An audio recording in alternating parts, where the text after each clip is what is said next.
Welcome everyone once again to the Wingman and Vandal Show. I'm one of your hosts, Wingman. And I'm Vandal. And this is episode 10, the big 1-0. Now, lo and behold, we don't have anything really big, except for there's a bunch of press coming up at this show that is in Berlin called IFA 2014.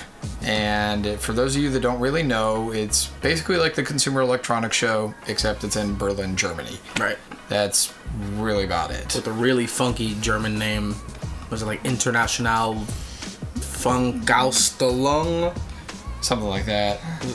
Something, I don't know. Something very similar It's to that. crazy. Yeah, but we got a couple things to brush up on at least because we're going to be busy digging through all the articles this week and giving you guys a recap at the end of the week. So we thought we'd just put a quick show up, a real short show, real quick, and just give you some news. Before we get into talking about IFA, though, we wanted to talk about a couple devices that we saw that are probably going to be unveiled at IFA. Yes. That really got us kind of excited. They're really nice. And there are two smartwatches. We're talking about the LG G Watch R. Yes, the G Watch R, not to be confused with just the LG G Watch. Nope, it's a brand new G Watch. It's round. Yeah. Kind of like this. The original one was square. And then the other one we have that Dan will discuss, because he flipped the lines on me here for a hot minute, but that's okay, will be the new Samsung watch, which actually runs a Tizen OS instead of the traditional Android Wear OS that's been very, very popular right now. The first device we want to talk about is the Samsung Gear S. It's actually a really cool looking watch, taking a weird design to make it different than all the rest of the smartwatches that are out right now. It's not traditional style like, say, this, or which is just a regular watch, or a square watch, which is kind of the geek effect, as they've been saying around everywhere. Right. No, this is different. It is square. Well, it's more of a rectangle in a sense, but it wraps around the wrist. The watch features a 2-inch Super AMOLED screen that wraps with the band around the wrist, which gives it a funky looking design, like I said, but it's actually kind of cool and innovative. Yeah, it kind of flows, shall I say, naturally around the wrist, so it kind of doesn't have this mass bulk around it. It slims down, and we'll throw a picture up here for a couple seconds. There's probably a couple going around right now, so you guys can at least see what it looks like in the blue and the white version that they're going to hopefully announce. It also features a 300 milliamp hour battery, and all the rest of the amenities that smartwatches have nowadays, heart rate monitors and fun health apps and all that stuff. But it also has a weird feature, though. It's got a weird feature of... Yeah, this is that too much feature. 2G and 3G calling, which is strange to have as on your wrist and a watch. Yeah, it was on, I believe it was on the original Gear watch, the first one that came out, so you could literally talk to someone here. There's a speaker, but I don't know why you'd want to have a conversation with everybody right here, like it was, Power Rangers style. Zordon. Yeah, we wouldn't want to have something like that. Obviously, people like their privacy on their phones, so it's kind of a weird feature for us. But overall, really nice display. Two colors that we know. And it's a really nice and slim looking watch. Just real sleek. Real nice. The next watch that we have planned, as we said, is the LG G Watch R, which obviously for this case stands for round.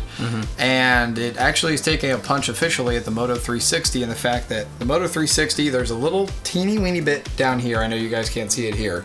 There's a small little area for the display on the Moto 360 where it uses it to tell everything that happens on the display.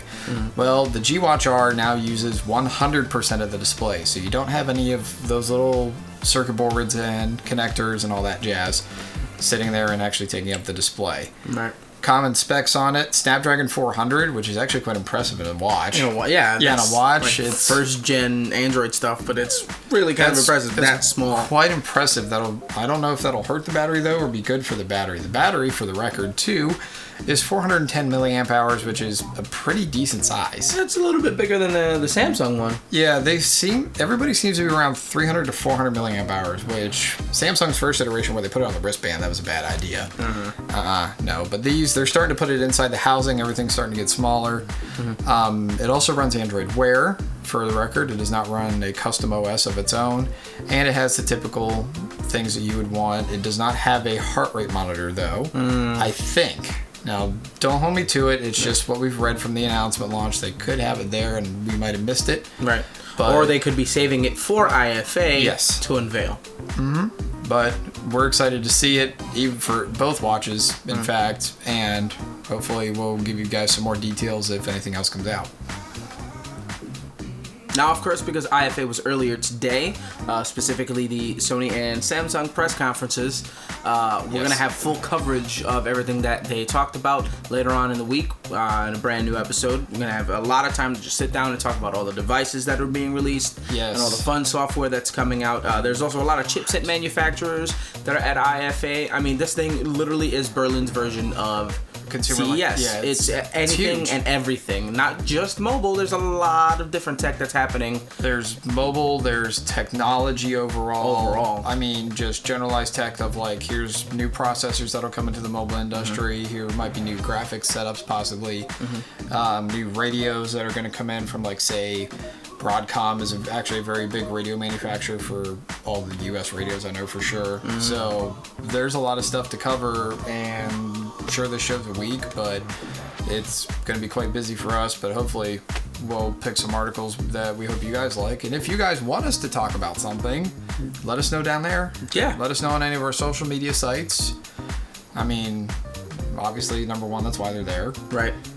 To have feedback. Right. And number two, we want to hear what you guys want to say. I mean, don't get me wrong, we like picking the articles. Right.